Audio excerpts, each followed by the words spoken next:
અહીંયાથી સવારે જતા અહીંયા પહોંચે છે, ગાડાવાળો સારો માણસ હોય છે, બાબા સાહેબને અહીંયા પહોંચાડે છે અને 12 માણસો એના મનની અંદર અંકિત થાય છે કે હું પણ માણસ છું, મને સારું પાણી ન મળ્યું અને મારથી અભડાનું. આ જ પરિસ્થિતિમાં જ્યારે અમેરિકાની અંદર બાબા સાહેબ થીસીસ લખે છે જાતિવાદ ઉપર અને કે અમારા દેશની અંદર 6 કરોડ લોકોની સુવાસુખ છે, ત્યારે એક અંગ્રેજ ઉભો થઈને કીધું કે વાવ, 6 કરોડ લોકોને ખ થઈ શકે? એમના દેશમાં ખ થાય નતા, ખ થાય ને ચામડીમાં પરું નીકળે ન અડ. ત્યારે એ સમજાવી ના શક્યા, પણ એમના રૂબરૂ લાઈન બતાયા કે સુવાસુખ શું છે. એ એક માનસિક બીમારી છે. તમે જોજો કે જે ગુમૂત્રનો ધંધો કરતા હોય, જેના ઠેકાણા ન હોય, એ હજુ એમ કે મારી માતા અભડાય. અને અહીંયા તમે જોઈ રહ્યા છો છે ને,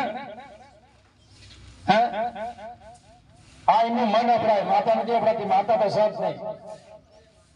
એટલે બાળ આંબેડકરને થયું કે હું આ ગુલામીથી હું મારા સમાજને મુક્ત કરીશ, એવું બાળ મનમાં લાગ્યું. એટલે તમે પણ આ શિબિર પૂરી કરીને જાઓ તો સંકલ્પ લેવો કે અમે શીલવાન બનશું અને અમે બીજાને પણ બનાવશું. કારણ કે ડોક્ટર ભીમરાવ આંબેડકર પંચશીલનું પાલન કર્યું હતું એટલે દુનિયાનો વિદ્વાન બન્યો, તો અમે પણ પંચશીલનું પાલન કરીને દુનિયાના વિદ્વાન બનશું. આવો સંકલ્પ કરવો જોઈએ. કરવો જોઈએ કે ન કરવો જોઈએ? ઓકે. ત્રીજી ઘટના, ડોક્ટર ભીમરાવ આંબેડકર જ્યારે વિદેશથી ભણી ગણી અને પાછા આવે છે, બાબા સાહેબને વિદેશ ભણવા માટે વડોદરાના મહારાજા સયાજીરાવ ગાયકવાડ શિષ્યવૃત્તિ આપે છે અને એમાં લખાણ હોય છે કે ભાઈ ભણીને આવે એટલે અહીંયા નોકરી કરવી 5 વર્ષ 10 વર્ષ. બાબા સાહેબ દુનિયાનો વિદ્વાન જ્યારે નોકરી કરવા આવે છે ત્યારે એમ કે છે ચપરાસી બ્રાહ્મણ ચપરાઈ ઉઠાઈ, પાણી માંગે તો આમ પડતું કરીને આપે, ચા માંગે તો આપે નહીં, ફાઇલ પડતી કરે હાથવાય આપે નહીં. આવી સુવાસુખ હતી. એટલે બાબા સાહેબને ફોટ દિવસો નોકરી કરી છે, ના કરી શકે. જ્યારે બાબા સાહેબને મકાન ના મળ્યું ત્યારે એમ કહે છે કે બાબા સાહેબ પારસી નામ આદાલથી શરાબી કરીને પારસી ખાના મળ્યા. પારસીનો ધર્મ નાખો તો પણ પારસી સુવાસુખ રાખતા હતા. એક જગ્યાએ મુસલમાનો પણ સુવાસુખ રાખીને ઘટના બાબા સાહેબ બતાવે છે.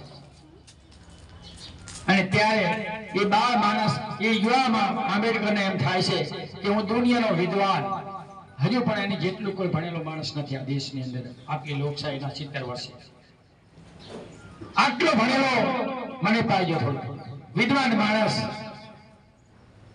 એની સુવાસુખ.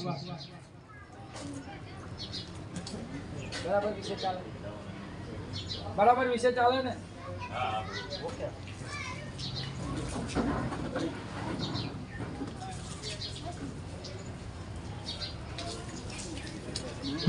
આટલો વિદ્વાન માણસ ની છૂઆછૂતના કારણે એમ કહે છે કે પારસી લોકો આવી કીધું કે હે મતાર બહાર નીકળ.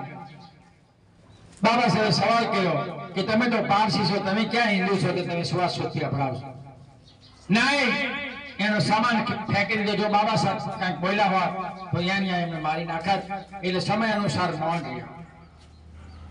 રાજા પાસે ગયા. રાજા પણ બ્રાહ્મણોનો ગુલામ હતો. રાજાએ કીધું કે હું તને નોકરી આપી શકું, ઘર ના આપી શકું.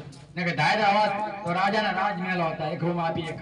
જે નોકરી આપે એ આપી શકે, પણ ના આપ્યું.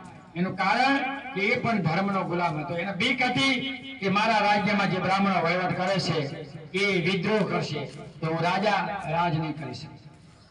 આ પરિસ્થિતિ પહેલા હતી.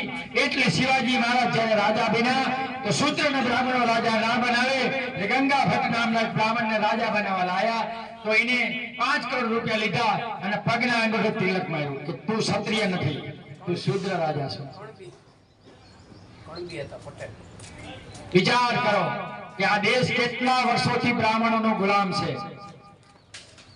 આજથી 250 વર્ષ પહેલા એક શર્મા નામના બ્રાહ્મણે એમ કહે છે કે દેવી દેવતા માતાજીના ફોટા બનાવ્યા. કોઈ આપણે બુદ્ધિ વાપરતા નહીં, ઘરમાં ખાલી ફોટા લાઈન હોય. કોઈ વિચાર્યું કે આ કોઈને દોર્યું ના, શું કામ? તમને મૂર્ખ બનાવવા માટે દોર્યા અને આપણે એના મૂર્ખ બની ગયા છીએ. એટલે બાબા સાહેબે એ રડતા રડે પોતાનો સામાન લઈ રાજાપાના બંગલેથી વડોદરા નગરીમાં બહાર નીકળે છે અને બાબા સાહેબ રડતા રડતા એમને લાગે છે કે હવે મારો અન્ન પાણી પૂરા થયા છે. રાજા એમ કહે છે કે હે આંબેડકર, તું જઈ શકે છે, હું બદલાવ નહીં લાવી શકું, મારાથી થાય એટલું કર્યું, હવે હું બીજું નહીં કરી શકું. અને ત્યારે એમ કહે છે કે બાબા સાહેબ ટ્રેન જાય છે તો ટ્રેન 4 કલાક મોડી હોય. કેટલી કલાક? તો યુવા આંબેડકર એક પકડું એક આસન 1 કિલોમીટરથી છેટો કમાટી બાગ હતો. એ બાગની અંદર યુવાન આંબેડકર આવીને બેસે છે, પાણી પીવે છે, વડનું ઝાડ હોય છે, એની નીચે બેસે છે અને બેસતા બેસતા વિચારવામાં આંખ આંખીને આંખ આડી આવી જાય અને રોવે છે. એટલું રડે છે કલાક 2 કલાક સુધી. અને ત્યારે એનો અંતરમન ફાફડી ઉઠે છે અને યુવા બૌદ્ધ આંબેડકર ત્યારે સંકલ્પ કરે છે કે હું દુનિયાનો વિદ્વાન, આટલો વ્યક્તિની જો આ દેશની અંદર પરિસ્થિતિ હોય તો ગામડાની અંદર રહેતા મારા અછૂત મારા દલિત ભાઈની પરિસ્થિતિ શું હશે?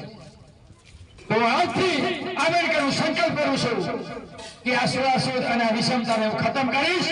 જો હું નહીં કરી શકું તો ગોળી મારી મરી જઈશ. આ સંકલ્પ કર્યો બાબા સાહેબ આંબેડકરે. અને એ સંકલ્પ પૂરો કરવા માટે ડોક્ટર ભીમરાવ આંબેડકર સંસદમાં ગયા અને તમારા માટે રિઝર્વેશન ઇંગ્લેન્ડની ગોળમેજી પરિષદમાં લઈ અને અંગ્રેજો પાસે લખાવી લીધું કે તમે આ દેશને જ્યારે આઝાદી આપો ત્યારે અમને અમારો ભાગ આપશો. જે રિઝર્વેશન આજે તમે ચૂંટણી લડો છો, આજે તમે ભણો છો, આજે તમે ડોક્ટર બનો છો, આજે તમે એન્જિનિયર બનો છો, આજે તમે નોકરી કરો છો, આજે તમે મકાન બનાવો છો, આ મકાનની સંપત્તિનો અધિકાર કોઈ દેવી દેવતાનો નહીં, ડોક્ટર ભીમરાવ આંબેડકરનો છે.